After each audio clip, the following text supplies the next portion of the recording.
Welcome friends.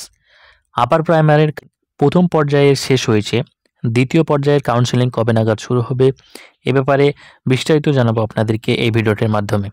তো দেখুন, এখানে বলা হয়েছে শেষ হলো উচ্চ প্রাথমিকের প্রথম পর্যায়ের কাউন্সেলিং। বুধবার এই প্রক্রিয়া সম্পন্ন হয়েছে। স্কুল সার্ভিস কমিশন জানিয়েছে, মেধা তালিকায় থাকা ৮৭৪৯ জনের কাউন্সেলিং সম্পন্ন হয়েছে। সুপারিশপত্র নিয়েছেন ৬৬৮০ জন। কাউন্সেলিংয়ে অনুপস্থিত এবং সেখানে উপস্থিত থেকেও সুপারিশপত্র নিতে অস্বীকার করেছেন এমন প্রার্থীর সংখ্যা ২০৬৯ জন, অর্থাৎ অনুপস্থিতির হার প্রায় ২৪%। গত বছরের নভেম্বর মাসে উচ্চ প্রাথমিকের কাউন্সেলিং হয়েছিল, যদিও সুপারিশপত্র দেওয়া হয়নি। গত বছরের অনুপস্থিত ছিলেন মোট ১০২৫ জন, অর্থাৎ চলতি বছরের অনুপস্থিতির হার প্রায় দ্বিগুণ। এইবার দ্বিতীয় দফার কাউন্সেলিংয়ের অপেক্ষমাণ চাকরিপ্রার্থীদের কাউন্সেলিং হওয়ার কথা। পশ্চিমবঙ্গে আপার প্রাইমারি চাকরিপ্রার্থী মঞ্চ এর সভাপতি সুশান্ত ঘোষ বলেন, আমরা ডিসেম্বরেই তারপরে কি বলেছে দ্বিতীয় কাউন্সেলিং শুরু করার দাবি জানাচ্ছি। উচ্চ প্রাথমিকে যারা সুপারিশপত্র পেয়েছেন তাদের নিয়োগ প্রক্রিয়া এই মুহূর্তে চলছে।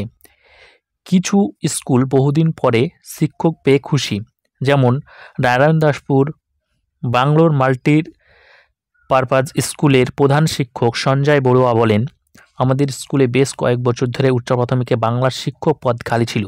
দীর্ঘ এত বছর পরে শিক্ষিকা যোগ দেওয়ার আমরা খুব খুশি।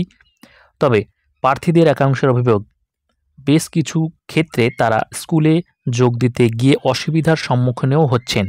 কোথাও সুপারিশপত্র প্রার্থীদের বা স্কুলে নামের বানান ভুল, কোথাও পদ ফাঁকা নেই, কিন্তু সেই স্কুলে সংশ্লিষ্ট প্রার্থী সুপারিশপত্র নিয়ে চলে গিয়েছেন।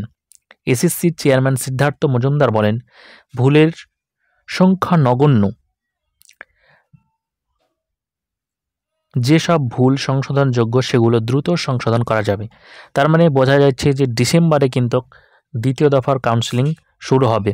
আর আপনাদেরকে আরও একটা কথা বলে রাখি, নতুন যারা আপার প্রাইমারির জন্য প্রিপারেশান নিচ্ছেন তারা প্রিপারেশানটি শুরু করে দিন, কেননা নতুন করেও কিন্তু আপার প্রাইমারির নিয়োগ শুরু হতে চলেছে। আমাদের চ্যানেলটিকে সাবস্ক্রাইব করে পাশে দেওয়া বেল আইকনটিকে প্রেস করে দিন।